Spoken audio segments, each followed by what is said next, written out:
आदरणीय प्रिय दर्शकवृन्दहरू, हामीले श्री स्वस्थानी परमेश्वरी माताको व्रत कथा प्रारम्भ गर्न गइरहेका छौँ। तपाईहरू जहाँ जे जस्तो अवस्थामा हुनुहुन्छ, एक चित्त एक भक्त भएर कथा श्रवण गरिदिनुहोला। तपाईहरूले हामीलाई युट्युब, फेसबुक, टिकटक लगायतका सोसल मिडियाबाट हेर्न र सुन्न सक्नुहुन्छ। भिडियोलाई धेरैभन्दा धेरै सेयर गरेर धेरै माझ पुर्याइदिनु हुन हार्दिक अनुरोध गर्दै कमेन्ट बक्समा श्री स्वस्थानी परमेश्वरी माता लेख्न नभुल्नुहोला। आउनुहोस्, ढिला नगरिकन श्री स्वस्थानी परमेश्वरी माताको व्रत कथालाई प्रारम्भ गरौँ। सबैजनाले हातमा फुल र आफ्नो दक्षता अनुसारको दक्षिणा लिएर ध्यान गर्नुहोला। सक्नुहुन्छ भने आँखा चिम्म गरेर यो प्रार्थना गर्दा अति राम्रो हुन्छ। श्री गणेशाय नमः, श्री सरस्वत्यै नमः, श्री स्वस्थानी परमेश्वर्यै नमो नमः। ओ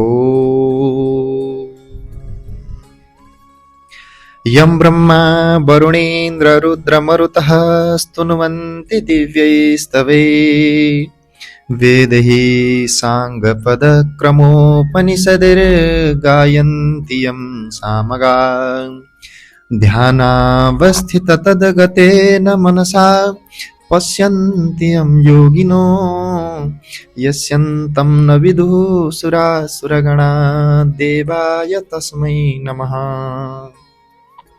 श्रीमच्चन्दनचर्चितो ज्वलवपुः शुक्लाम्बरा मल्लिका मालालङ्कृतकुण्डला प्रविलसन् मुक्तावली शोभिता सर्वज्ञाननिदानपुस्तकधरा रुद्राक्षमालाकरा वाग्देवी वदनाम्बुजे वसतु मे त्रैलोक्यमाता चिरं। मूकं करोति वाचालं पङ्गुं लङ्घयते गिरिं यत्कृपातमहं वन्दे परमानन्दमाधवम्।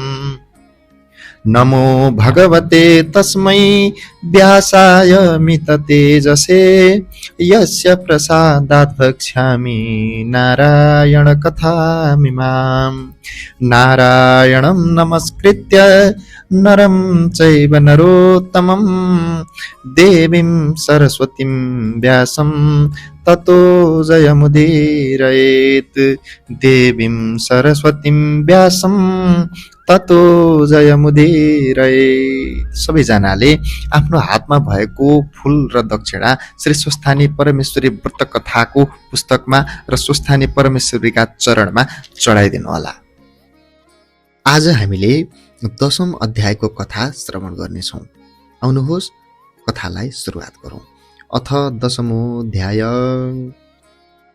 कुमारजी आज्ञा गर्नुहुन्छ, हे अगस्त्य मुनि, सती देवीले यज्ञमा हाम फाली प्राण छाडेको देखि देवता, यक्ष, गन्धर्व, नाग, अप्सरा त्यहाँ रहेका सबले हा क्या अनर्थ भयो भनी आश्चर्य मान्दा भए।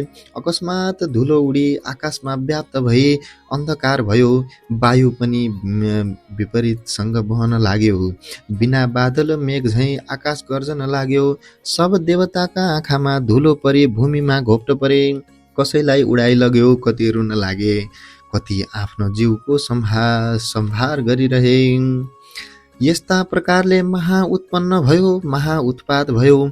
त्यो देखि दक्ष प्रजापतिले मनमा चिन्तना गरी सब छोरी ज्वाइँलाई बुझाई, बोध गराई, धैर्य गराई डराउनु पर्दैन भनी नाना प्रकारले सबलाई सम्झाइसकी बहुत चित्त आकुल गरी आफ्ना गुरु बृहस्पति ऋषि छेउ गई दक्ष प्रजापतिले बिन्ती गरे, हे गुरु, अब कसो गरौँ, अनर्थ हाहाकार भयो भनी कराउन लागे। र त्यसै बेलामा नारद ऋषिले सतीदेवीको प्राण मुक्त भएको देखि वायु बेगले चाँडै कैलाशमा पुगे। श्री महादेवका चरणमा दण्डवत गरी बिन्ती गरे, हे ईश्वर, तपाईकी प्राणतुल्य सतीदेवीले देह त्याग गरिन्।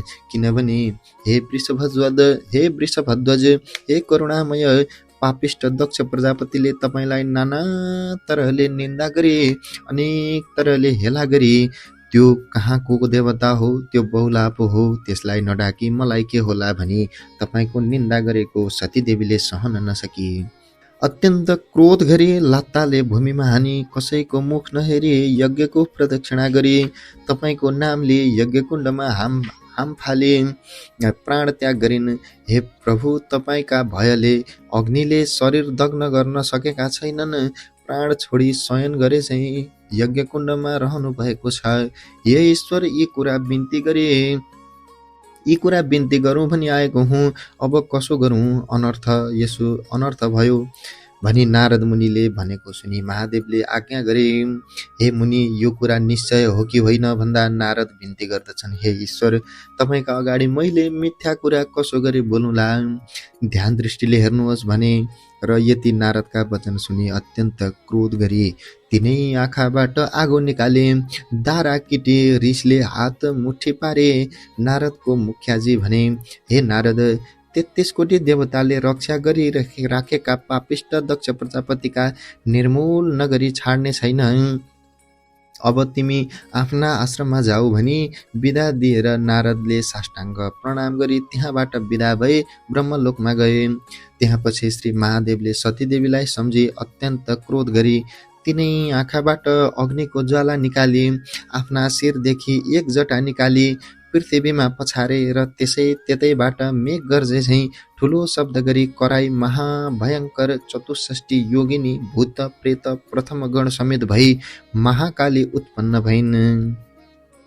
कस्ती महाकाली भने महाभयानक, आँखाबाट आगो निकाल्ने भएकी, लामा लामा दारा निस्केकी, आकाश जस्तै पेट भएकी, बाघको छाला कम्मरमा बेष्टित गरेकी, केश फिजिएकी, दाहिने हातमा खड्ग लिएकी, कहिले लामो जिब्रो निकाली हाँस्ने, कहिले जिब्रो चलाउने, त्यस्ता महाकाली श्री महादेवको मुखेन्जी खडा भई के कामले आराधना गर्नुभयो, आज्ञा गर्नुहोस् भनी खडा रहिन्।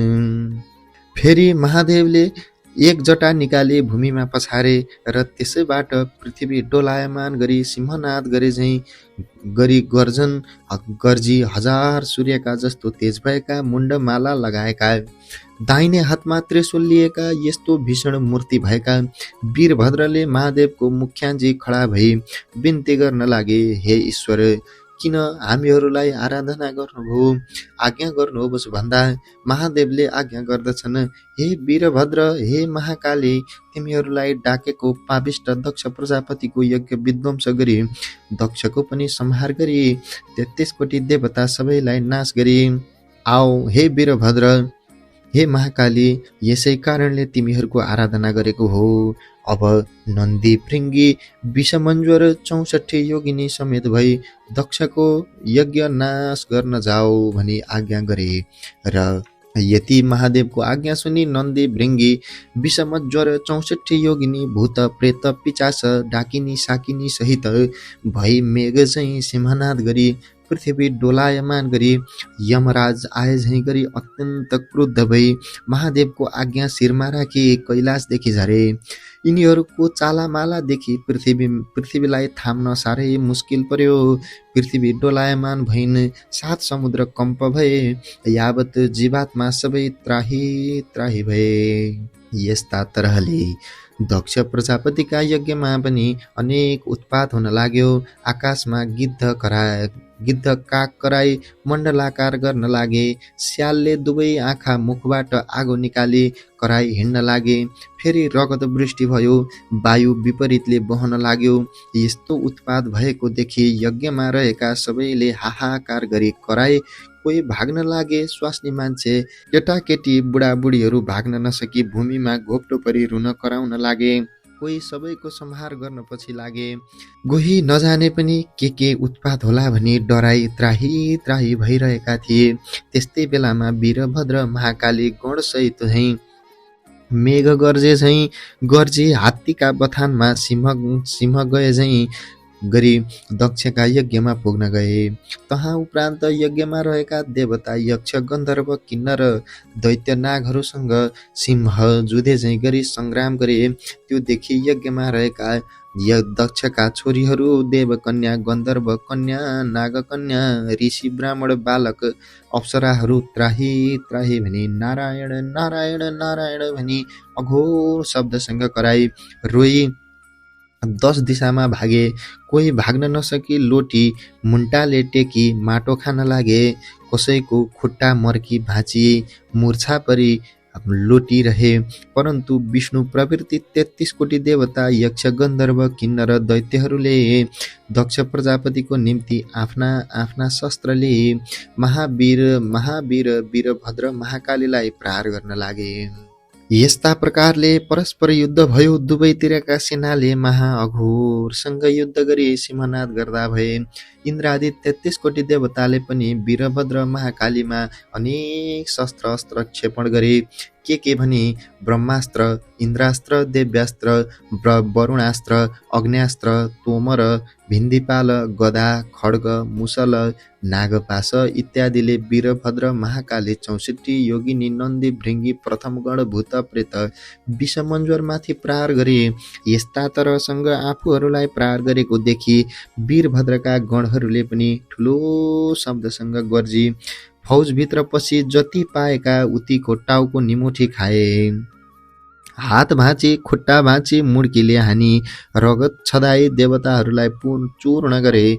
फेरि महाकालीले काल जस्तै खड्गले राता राता आँखा गरी वर्षाकालमा मेघ गर्जे झैँ सिंहनाद गरी मृगका फौजमा सिंह गए झैँ सुकेका परालमा आगो लागे झैँ गरी क्षणभरिमै नाश गरिन्। फेरि वीरभद्रले आफूमाथि शस्त्र अस्त्र वर्षाएको देखि क्रोधले नन्दी भृङ्गी 64 योगिनी भूत प्रेत पिचास प्रथमगण समेत शत्रु पक्षका कसैको शिर छुट्याएर, कसैको हात पाउ छुट्याएर, कसैका मासु खाए। रगतले मात्ती कोही नाच्न लागे, कोही हाँस्न लागे। रगतको खोलो बग्यो, कोही गर्दन लागे, कोही दगुर्न लागे। यस्ता प्रकारले कोटी कोटी देवता दक्ष प्रजापतिका सेनाको संहार गरे। यक्ष गन्धर्व किन्नर दैत्य नाग दक्ष प्रजापतिका सेनाले महाकाली उपर शस्त्र अस्त्र वर्षाए।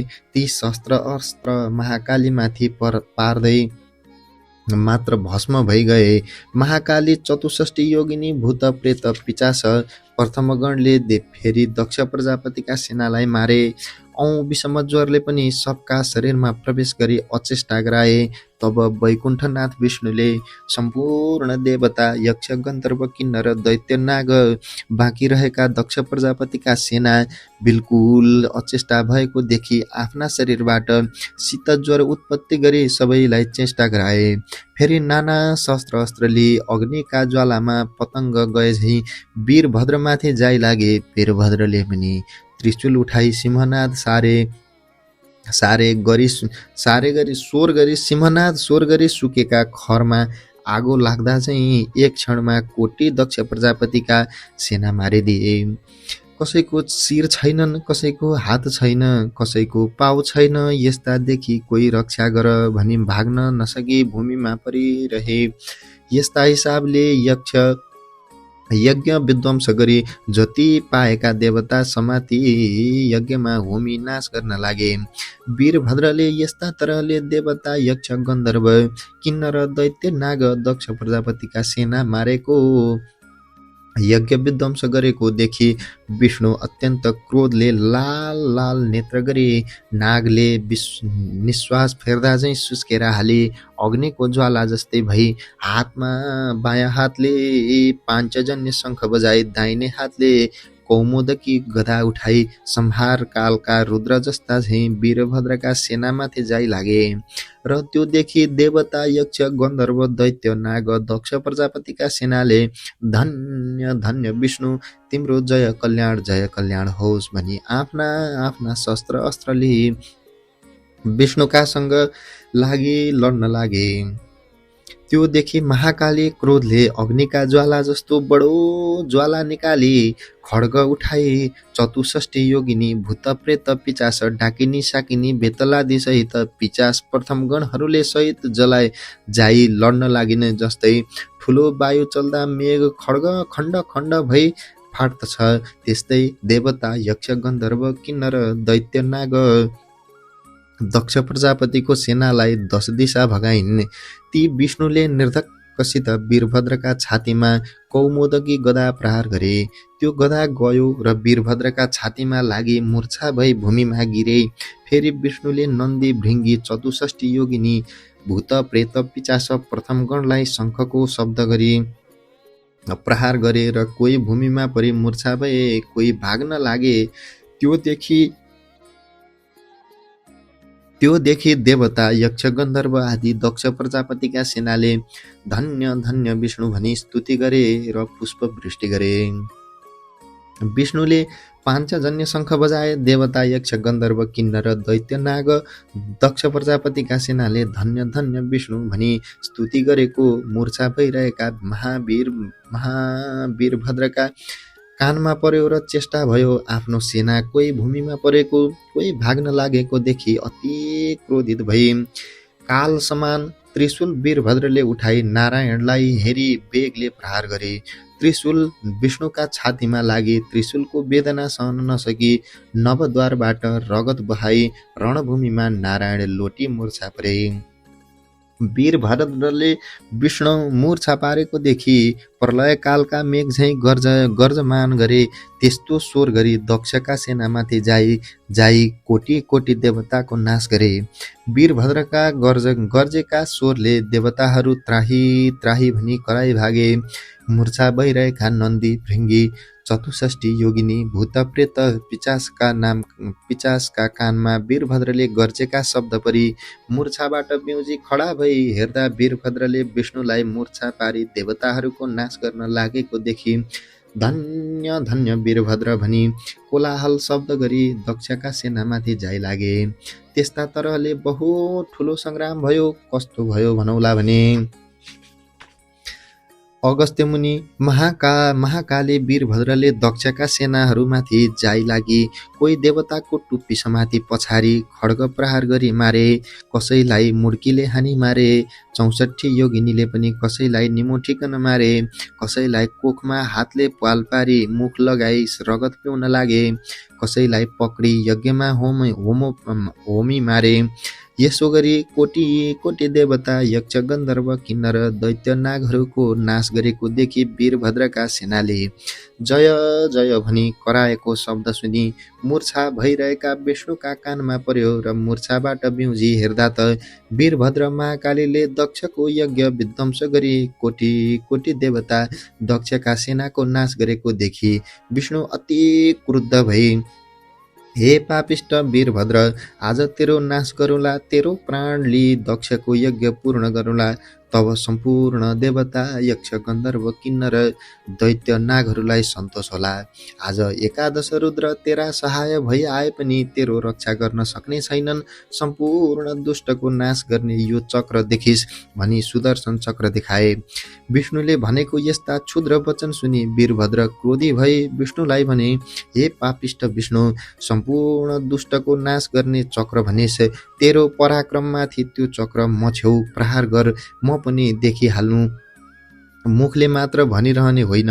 यति वीरभद्रले भनेको वचन सुनि विष्णुले क्रोधले वीरभद्रलाई ताकी सुदर्शन चक्र प्रहार गरे। त्यो सुदर्शन चक्र कसो गरी गयो भने कोटी सूर्य जस्तो तेज भई प्रलय कालका मेघले गर्जमान गरे जस्तो स्वर गरी काल रुद्र जाँदा झैँ गयो। यस्तो तरहले गएको सुदर्शन चक्रलाई देखि नन्दी भृङ्गी चतुष्ठी योगिनी भूत प्रेत पिचास प्रथम गणले त्राही त्राही महादेव भनी महावीर वीरभद्र र भद्रकालीका शरणमा गए। जस्तो समुद्र मन्थन गर्दा कालकुट विष निस्क्यो र महादेवले निलेथे, त्यस्तै वीरभद्रले त्यो चक्र आएको देखि मुख बाइदिनाले मुखमा पर्यो र निल्न तयार भए। त्यो देखि विष्णुले चाँडै गरी वीरभद्रका मुखदेखि सुदर्शन चक्र झिकी त्यहाँदेखि अन्तर्धान भई वैकुण्ठ जाँदा भए। इति श्री स्कन्द पुराणे केदारखण्डे माघ महात्म्ये कुमार अगस्त्य संवादे श्री स्वस्तानी परमेश्वर्या व्रत कथायां त्रयस्यसेनाभि दक्ष सेना वधो नाम दशमोऽध्याय। हरे नमः। जय बोलिए श्री स्वस्तानी परमेश्वरी माता को जय। अब हामीले श्री स्वस्थानी परमेश्वरी माताको पुष्पाञ्जली गर्छौं। सबैजनाले हातमा पुष्प लिएर माताको पुष्पाञ्जली गरौं। ओम उपनयतु मङ्गलम् वः सकलजगन्मङ्गलालयः श्रीमान् दिनकर किरण निबोधित नवनलिनदलनिवेक्षण कृष्णः काले वर्षतु पर्जन्यः पृथिवी सस्यशालिनी देशोऽयं क्षोभरहितो ब्राह्मणा सन्तु निर्भया अपुत्रा पुत्रिणा सन्तु पुत्रिणः सन्तु पौत्रिणः निर्धना सधना सन्तु जीवन्तु शरदां शतम् तत्रैव गङ्गा यमुना च तत्र गोदावरी सिन्धु सरस्वती च तीर्थानि सर्वाणि वसन्ति तत्र यत्राच्युतोद्धार कथा प्रसङ्ग या कुन्देन्दुतुषारहारधवला या शुभ्रवस्त्रावृता या वीणा वरदण्डमण्डितकरा या श्वेतपद्मासना या ब्रह्माच्युतशङ्कर प्रभृतिभिर्देवैः सदा वन्दिता सा मां पातु सरस्वती भगवती निशेषजाड्यापहा कायेन वाचा मनसेन्द्रियैर्वा बुद्ध्यात्मना वा नुसृते स्वभावात् करोमि यद्यत् सकलं परस्मै नारायणायेति समर्पये तत् श्री स्वस्थानी परमेश्वर्यै नमो नमः। बोलिए श्री स्वस्थानी परमेश्वरी माता को। यति भनेपछि सबैजनाले हातमा भएको पुष्प स्वस्थानी परमेश्वरी माताको कथा पुस्तकमा चढाउने र सबैजनाले यस पुस्तकलाई ढोक गर्ने। तपाईहरु सबैजनाले हाम्रो गोविन्द रेग्मी युट्युब च्यानल, हाम्रो फेसबुक, हाम्रो टिकटकबाट प्रसारण भइरहेको यो कथा श्रवण गरिदिनु भयो। तपाई सबैजनालाई हार्दिक धन्यवाद गर्दै यो भिडियोलाई धेरै भन्दा धेरै शेयर गर्दै कमेन्ट बक्समा श्री स्वस्थानी परमेश्वरी माता लेखिदिनु हुन हार्दिक अनुरोध गर्दै तपाईहरुमाझ अर्को अङ्क लिएर उपस्थित हुने बाचा गर्दै आजलाई भने तपाईहरुमाझबाट छुटिन चाहन्छौं। हस्त नमस्कार।